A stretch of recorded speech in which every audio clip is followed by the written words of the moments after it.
بسم اللہ الرحمن الرحیم۔ میں ہوں کاشف انجم جعفری اور آپ میرا یوٹیوب چینل دیکھ رہے ہیں۔ سبھی دیکھنے والوں کو کاشف انجم جعفری کا سلام۔ ریجیم چینج ایک ایسا تجربہ کیا گیا جس میں تمام وہ پارٹیاں جو ایک دوسرے کے خلاف غلیظ زبان استعمال کرتی تھیں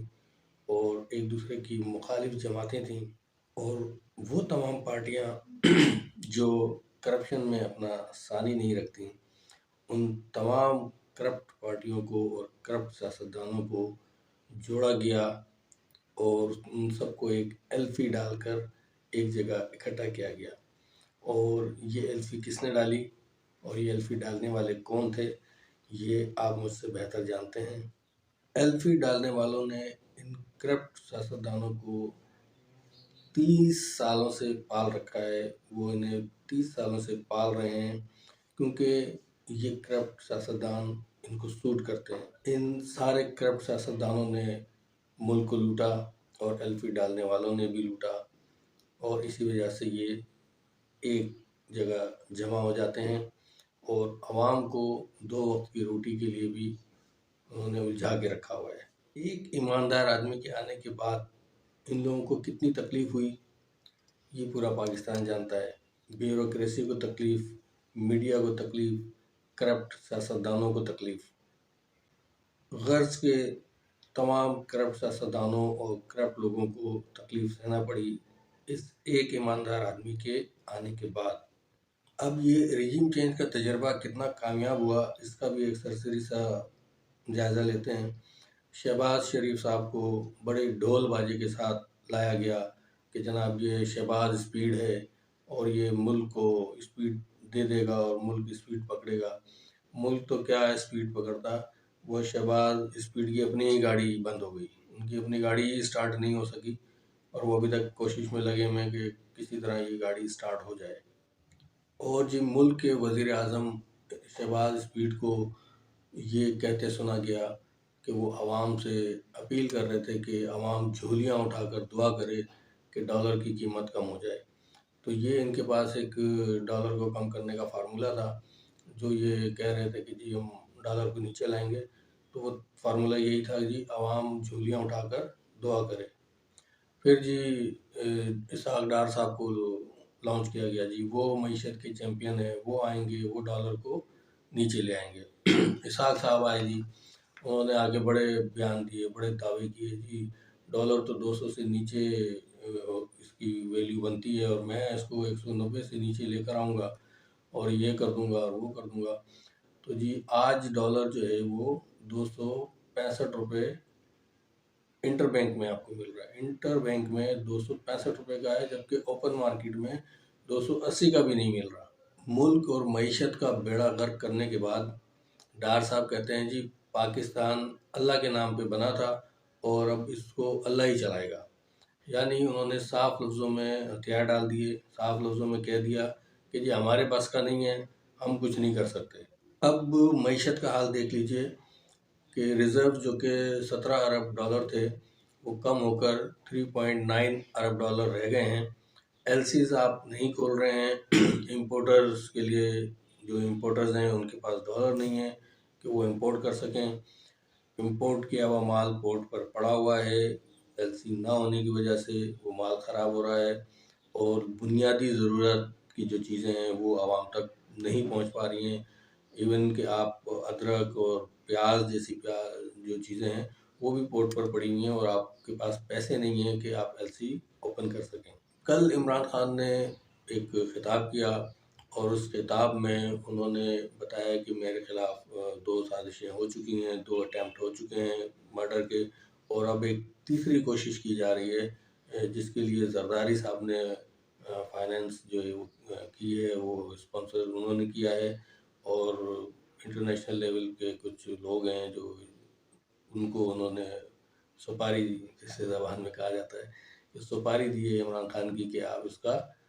مرڈر کریں تاکہ یہ سیاسی منظرنامے سے ہٹ جائے، تو پھر ہم اپنا کھیل دوبارہ شروع کر سکیں اور اس ملک کو لوٹ کسوٹ کر اور یہاں سے فارغ ہو کر بھاگ جائیں۔ تو جی عمران خان نے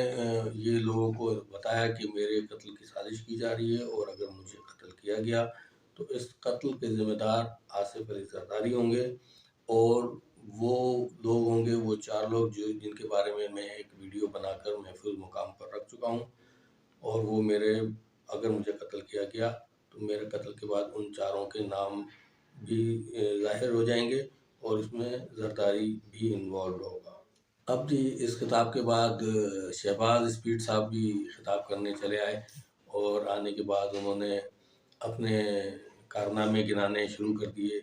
کہ جی اس طرح ہم نے لوگوں کی زندگی کو اجیرن کر دیا، لوگوں کی زندگی کو مشکل کر دیا ہے، اور کس طرح جی ہم نے لوگوں کا آٹا بند کر دیا، ان کے منہ سے روٹی کا نوالا بھی چھین لیا، اور کس طرح ہم نے بجلی بند کر دی ہے، کس طرح ہم نے گیس بند کر دی ہے، کس طرح ہم نے پانی بند کر دیا ہے، اور کس طرح معیشت کا بیڑا غرق کیا، اور کس طرح ملک کو تباہ و برباد کر دیا ہے۔ یہ آ کے جی وہ انہوں نے خطاب میں لوگوں کو بتانا شروع کر دیا جی ہم نے کیا کیا کارنامے انجام دے دیے ہیں۔ اچھا جی اس کے بعد مزید آپ یہ دیکھیے ترہ امتیاز کے جی اسحاق ڈار صاحب بھی خطاب کرنے چلے آئے، اور وہ آ کر انہوں نے جو ہے جو کہ اپنے آپ کو معیشت کا چیمپئن کہتے ہیں، اور پھر انہوں نے بتانا شروع کیا کہ کس طرح ہم نے عمران کی حکومت کے بعد ہم نے کس طرح اس ملک کو چلایا، اور کس طرح پیٹرول جو ہے ہم نے 150 سے 225 روپے کر دیا، ڈالر جو ہے جی 178 روپے سے ہم نے 265 روپے کر دیا۔ تو یہ سارے کارنامے وہ اپنے منہ سے گنانا شروع کیے انہوں نے، اور جی کس طرح گھی اور تیل کی قیمتیں ہم نے بڑھائیں، اور 500 اور 600 روپے تک جو ہے پر کے جی تیل اور گھی کو لے گئے، کس طرح لوگوں کے منہ سے انہوں نے جو ہے وہ روٹی کا نوالا بھی چھین لیا، اور کس طرح جی باجوہ کی پالیسیز کو انہوں نے کنٹینیو کیا ہوا ہے۔ ملک جو ہے وہ ٹیکنیکلی ڈیفالٹ کر چکا ہے، بس اناؤنس نہیں کیا گیا ہے، مگر پھر بھی ایلفی ڈالنے والے جو ہیں وہ اپنی ضد اور انا پر اڑے ہوئے ہیں، اور اسی ضد اور انا کی وجہ سے پاکستان 2 ٹکڑوں میں تقسیم ہوا۔ جب 1971 میں مجیب الرحمان جو ہے وہ 160 سیٹیں لے کر بھی اپنی حکومت نہیں بنا سکے، اور 80 سیٹ لینے والے کو اس ایلفی جوڑنے والی سرکار نے ملک کا وزیر اعظم بنایا، اور جس کے نتیجے میں ملک 2 ٹکڑے ہوا، اور بنگلہ دیش پاکستان سے الگ ہو گیا، اور آج بھی یہ ضد اور انا کی خاطر انہوں نے اس ملک کو داؤ پر لگایا ہوا ہے۔ آج ملک کی 80% عوام ایک طرف کھڑی ہوئی ہے، مگر کسی کو سمجھ نہیں آ رہی ہے کہ کیا کرنا ہے اور کیا ہونے والا ہے اور کیا ہوگا۔ یہ وقت ضد اور انا کا نہیں ہے، اس وقت ضد اور انا کو چھوڑ کر ملک کو سوچنا ہوگا۔ یہ ملک رہے گا تو سیاستدان رہیں گے، یہ ملک رہے گا تو فوج رہے گی، اور اگر یہ ملک ہی نہیں رہے گا تو یہ فوج کہاں رہے گی، کیا کرے گی یہ فوج۔ عمران خان صاحب کا صرف ایک ہی مطالبہ ہے کہ جنرل الیکشن اناؤنس کیے جائیں، جنرل الیکشن کیے جائیں، صاف و شفاف الیکشن کیے جائیں، اور اس کے بعد جو حکومت میں آئے گا عوام اس کو سپورٹ کرے گی، اور پھر اس حکومت کو پورا وقت دیا جائے گا کہ وہ اپنی پالیسیز کو امپلیمنٹ کرے، اور اس ملک کے لیے بہتر سے بہتر کچھ کرنے کی کوشش کرے۔ اب وہ کوئی بھی حکومت ہو سکتی ہے، جو حکومت جیت کر آئے وہ آ کر اپنی حکومت بنا لے۔ تو صرف اتنا سا ایشو ہے، اگر جنرل الیکشن کرا دیے جائیں تو تمام مسائل حل ہو جائیں گے، ساری قوم ایک طرف کھڑی ہوئی ہے۔ اب اس میں عدلیہ کا بھی بہت بڑا کردار ہے، یہ عوام جو ہے وہ عدلیہ کی طرف دیکھ رہی ہے کہ وہ آئین کی حفاظت کی ذمہ دار ہے۔ آئین نہیں ٹوٹنا چاہیے، الیکشن آئین کے مطابق 3 مہینے میں ہونے چاہیے، اور اس کی ذمہ داری عدلیہ پر آتی ہے کہ وہ اس کو امپلیمنٹ کرائے۔ جاتے جاتے ایک اور خبر دے دوں کہ فواد چودھری جو ہیں ان کا ریمانڈ کمپلیٹ ہو گیا ہے، اب وہ ضمانت پر رہا ہو سکتے ہیں، اور اپنے ضمانت کے لیے کاغذات جمع کرا رہے ہیں، اور امید ہے کہ کل تک وہ ضمانت پر رہا ہو جائیں گے۔ یہ تھی اب تک کی صورتحال، اس کے ساتھ ہی مجھے اجازت دیجیے۔ آپ سب کا دیکھنے کا شکریہ، جہاں رہیں خوش رہیں، پاکستان زندہ باد۔